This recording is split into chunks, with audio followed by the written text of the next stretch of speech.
आजचा हा आपल्या पवित्र केसर जवळगा नगरी हरिभक्त पारायण रामभक्त मुरलीधर बिराजदार यांच्या आयोजनानुसार आजचा 30वा सत्संग 15वाडा सोहळा इथं संपन्न होतो। या सत्संगाचा उद्देश असा आहे, आपल्या ग्रामीण भागासह शहरामध्ये या सत्संगाच्या माध्यमातून आपले माणसं जोडली जावं आणि आपले माणसं जोडत असताना आम्हाला आमच्या या जीवनामध्ये कसं जगावं याचं ज्ञान आम्हाला मिळावं। आज पोथी पुराण ग्रंथ वाचायचं ऐकायचं कशासाठी, तर ते ऐकल्यानंतर वाचल्यानंतर श्रवण केल्यानंतर माणसासंग कसं जगावं हे आम्हाला कळतं।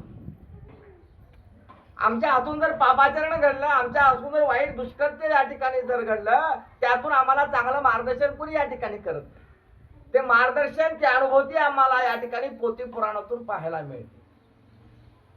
कारण आजची परिस्थिती जर या ठिकाणी आपल्या कलियुगातली पाहायची झालं तर आई मुलावर प्रेम करते, पण मुलाचं आईवर प्रेम म्हणावं तसं नाही। भावाचा मिलाप या ठिकाणी आम्हाला गावागावात दिसून येत नाही। क्षणभर या ठिकाणी संपत्तीसाठी एकमेकाच्या अंगावर काट्या घेऊन उभे राहतात। तो भाव या ठिकाणी तुटला जावा, भाऊ एकत्र यावे, माई लेकराचं नातं या ठिकाणी दृढ व्हावं। जसं या ठिकाणी सावत्राई कैकेयी आणि या ठिकाणी सुमित्रा होती, पण रामाला काय वाटलं नाही, वनवासाला कैकेयीनं पाठवलं। जसं कौशल्यावर प्रेम करत होता तसाच तो या ठिकाणी सुमित्रा कैकेयीवर प्रेम करत होता। हा भाव आम्हाला रामायणातून समजतो। तुम्हाला समजावून अगदी एक छोटीशी या ठिकाणी दृष्टांत या ठिकाणी सांगतो। पती होते, सुखी संसार होता, एक मुलगा होता। दुर्धर आजारानं पतीचं निधन झालं।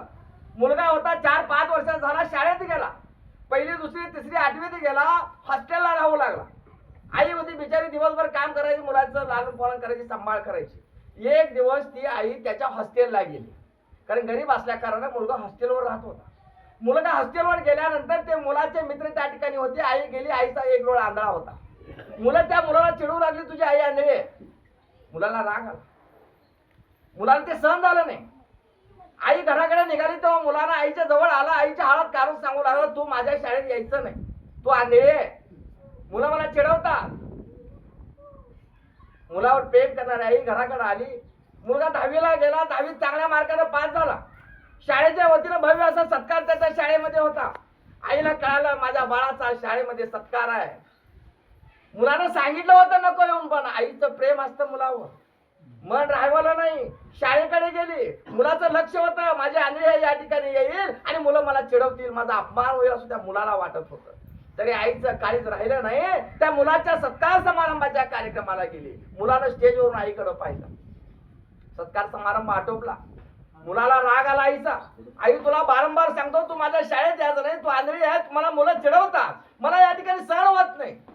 आईचा राग आला, आईचं ऐकण्याची तयारी नव्हती। मुलानं आपलं विस्तार गुंडाळलं। 11वी 12वी पुण्यासाठी सगळ्या ठिकाणी गेला। 11वी 12वी केलं, कॉलेज केला आणि एका चांगल्या कंपनीमध्ये साहेब म्हणून कामाला लागला। घरी आलाच साहेब म्हणून लागला, लग्न तिकडेच केला आणि एक कर्मधर्म संयोगानं मुलगाही त्याला सुंदर असा गोंडस मुलगा झाला।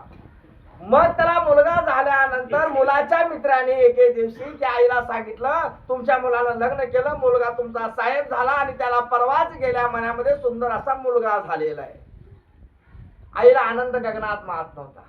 लहानपणी पतीचं निधन झालं होतं, तर हाताच्या फणाप्रमाणे लेकराला सांभाळलं होतं आणि त्या माझ्या मुलाचं लग्न झालं, साहेब झाला आणि पोरग झालं, नातू झाला। मला आनंद वाटला। गोडधोड घरामध्ये या ठिकाणी बनवलं, गटुडे घेतलं, डोक्यावर घेतलं आणि त्या मित्राला विचारलं, माझा मुलगा कुठल्या गल्लीमध्ये राहतो, कुठे शहरातील गल्ली सांगितली, गल्लीतलं कॉलनी विचारले, त्या कॉलनीमध्ये सोसायटी विचारली आणि तिथलं घर नंबर विचारला, पत्ता घेतली।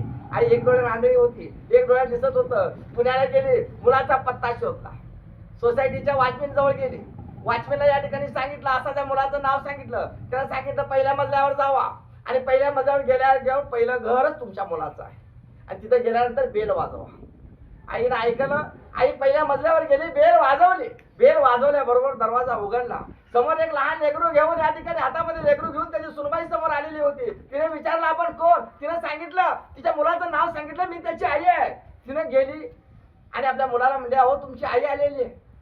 त्यानं बघितलं आतून, माझी आई आंधळी आहे, माझी आंधळी आहे, जर माझ्या बायकोला कळालं तर ती मला या ठिकाणी नावं ठेवल। त्याने सांगितलं, अगं पुणे शहर आहे, तिथं कोणी भिकारी येतात, कोणी या ठिकाणी मागायला येतात, दरवाजा लावून दे। आईनं फक्त मुलाला, आपल्या सुनाला आणि त्या लेकराला बघितलं, दरवाजा लावून घेतला। आईनं ओळखलं, ते आणलेलं गडुडं तिथं दरवाजाशी पाशी ठेवली. आई घराकडे निघून आली. मनाच्या ठिकाणी जरी मुलाला दरवाजातून जरी हाकललं असलं तरी मनाच्या ठिकाणी एक चांगुलपणा होता. माझा मुलगा सुखी आहे, माडीमध्ये राहतोय, चांगली सुनबाई मिळाली, लेकरू गोंडस झालं. आई गावाकडे आली. कालांतरानं त्या सर्व त्यांच्या मित्रमंडळींचा गेट टुगेदरचा कार्यक्रम ठरला. तो त्याच्या गावामध्ये. मित्रांनी फोन केला, कार्यक्रम आहे, गावी या. त्यांनी सुरुवातीला म्हटलं मी गावी येणार नाही, मला रजा नाही. पण मित्रांनी आग्रह धरला. तो मग नाईलाज असतो गावी आला. गावी आल्यानंतर त्याला वाटत होतं माझ्या कार्यक्रमामध्ये माझी आई येईल. त्याला भीती वाटत होती. कार्यक्रम संपला, गेट टुगेदर संपलं, पण आई आली नाही. त्याला वाटलं आपण गावात आलो, जात जात घराकडून जाऊ. आपली गाडी घेतली, घरासमोर गेला. घराला कडी होती आणि कुलूप लावलेला होता. मग त्यानं म्हणलं कुलूप आहे, घराला कडी आहे, सर्व गवत या ठिकाणी कुंभेला वापरलेलं आहे, घरापुढलं सर्व अस्ताव्यस्त झालेलं आहे. नेमकं भानगड काय? शेजारी मावशीला विचार, मावशी आमची आई कुठे गेली? तेव्हा त्यानं सांगितलं अरे बाबा तुझी आई जाऊन आता 1 वर्ष झालं. कुठे गेली? देवाकडे. आणि तिने चावी दिलेली होती. माझा मुलगा कधी काळी इथं आला तर त्याने चावी द्या. आतमध्ये पेटी ठेवलेली आहे आणि त्याला पेटी उघडून आतील या ठिकाणी मी ठेवलेलं जे कागद आहे ते त्याच्या हातामध्ये द्या. तिला घरामध्ये गेली, चावी आणली. ही चावी तुझ्या आईनं मरते समय दिली. मला का बोलवलं नाही? मी एकुलता एक लेकरू होतो. अरे बाबा तुझ्या आईनं सांगितलं होतं मी मेल्यानंतर माझ्या मुलाला निरोप पाठवू नका. मी आणले, माझा मुलगा इथं आला तर तो साहेब झालेला, त्याला अपमान वाटेल म्हणून तुझ्या आईनं मला सांगितल्यामुळे मी तुला निरोप दिला नाही. दरवाजा उघडला, मध्ये गेला, पेटी घेतली, पेटी उघडला. पेटीमध्ये कागद होता. त्या कागदावरचे शब्द तो वाचू लागला. तो वाचत असताना त्याने बाळा मी तुला माझ्या मैत्रीला बोलवणं होते रे, पण मी आणले तुला मुलं चिडवतील म्हणून मी तुला बोलवलं नाही. अरे लहानपणी जेव्हा माझा पती वारला तेव्हा तळहाताच्या फोडाप्रमाणे तुला सांभाळलं. एक आई लहानपणी या ठिकाणी यौवन अवस्थेमध्ये असताना, युवक असताना जर पती वारल्यानंतर लेकराला कशी सांभाळू शकते ती तीच जाणे मी शब्दात तुला या ठिकाणी सांगू शकत नाही. अरे बाळा तू मला आंधळी म्हणून चिडवत होतास. मी आंधळी नव्हते रे. मी जन्मता आंधळी नव्हते. माझे डोळे चांगले होते. पण तू जेव्हा 5 वर्षाचा होता, 4-5 वर्षा होता, मुलासंग खेळत होता, एका मुलाने तुला दगड मारला आणि तुझा एक डोळा या ठिकाणी फुटला रे. मी दवाखान्याला घेऊन गेलो. डॉक्टरने सांगितलं तात्काळ कोणी जर याला डोळा दान देत असेल तर याचा डोळा वाचू शकतो. तेव्हा मी कशाचाही विचार न करता क्षणाचा माझा एक डोळा तुला दिला. म्हणून मी तेव्हापासून आंधळी आहे. ते शब्द त्या मुलाने ऐकले आणि डोळ्यातून पाणी त्या ठिकाणी पडू लागलं. कारण सांगायचा उद्देश तुम्हाला असा आहे आई लेकरावर किती प्रेम करते, पण लेकरू तसंच आईवर प्रेम करावं, पण करत नाही. का करत नाही? आम्हाला या ठिकाणी आमची आई आमच्यावर का प्रेम करते? आमची आई अडाणी असेल, आमची आई न शिकलेली असेल, पण त्या अडाणी न शिकलेल्या आईनं आमच्यासाठी भरपूर केलेलं असतं. 9 महिने 9 दिवस आपल्या पोटामध्ये या ठिकाणी त्याला सांभाळलं, पण त्याची जाणीव आम्हाला नसते.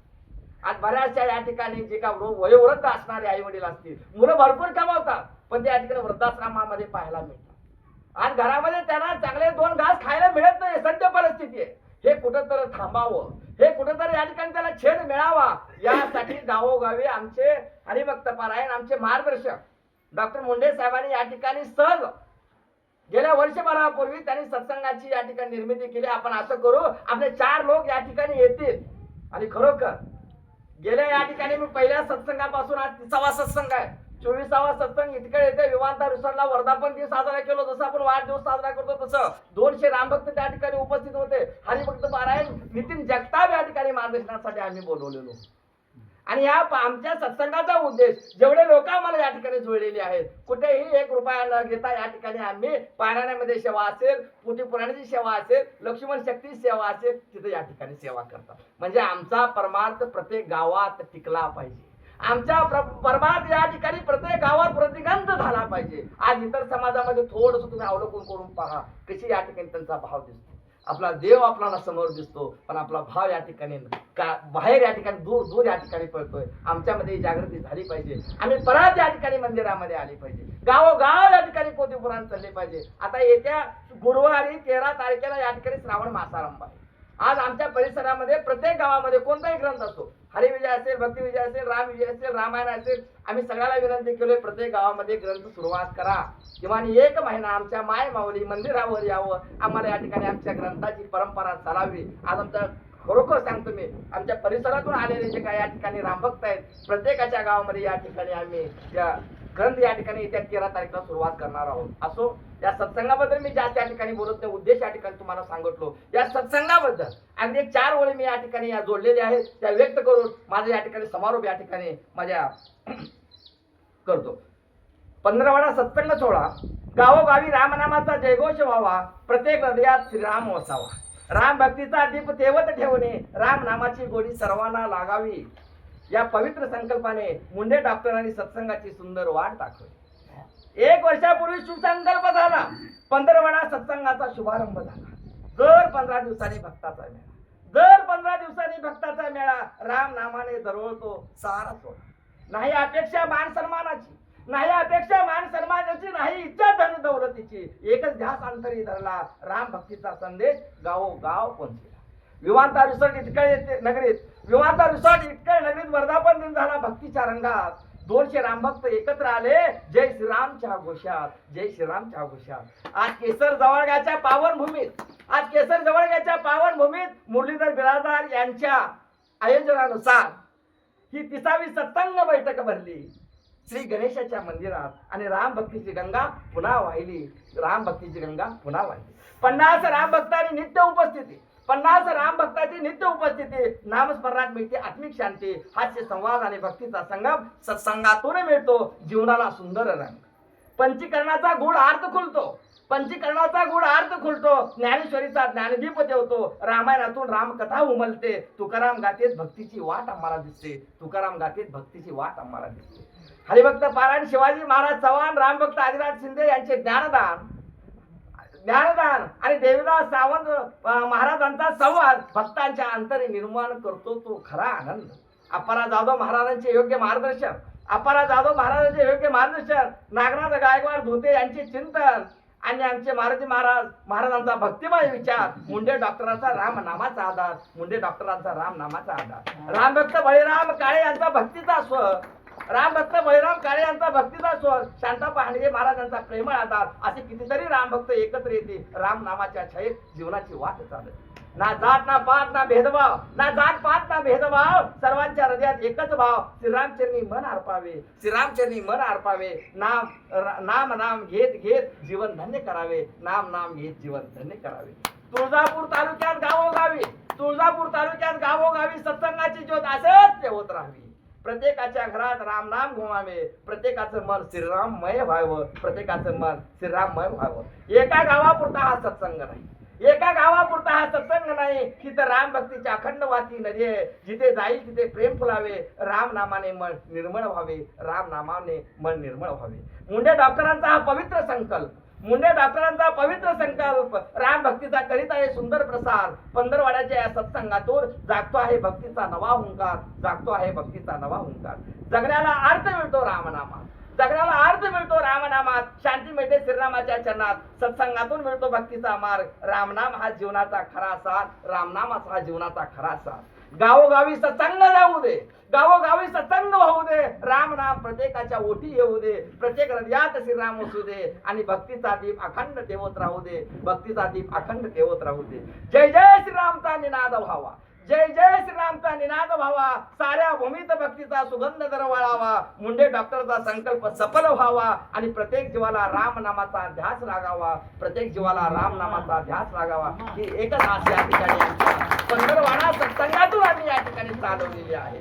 आज तुळजापूर तालुक्यासह आज उमरगा तालुक्यामध्ये या ठिकाणी आम्ही आज या ठिकाणी पसरू. प्रत्येकाने भरभरून असा प्रसाद या ठिकाणी प्रत्येक गावामध्ये या 15वाडा सत्संगाला मिळतोय. असो पुनश्च एकदा सर्वांची या ठिकाणी झालेली सेवा मी तुम्हाला प्रभू रामचंद्र चरणी आणि तुम्हा सर्व रामभक्तांच्या चरणी समर्पित करून माझ्या सेवेला पूर्ण विराम देतो. जय श्रीराम, जय श्रीराम.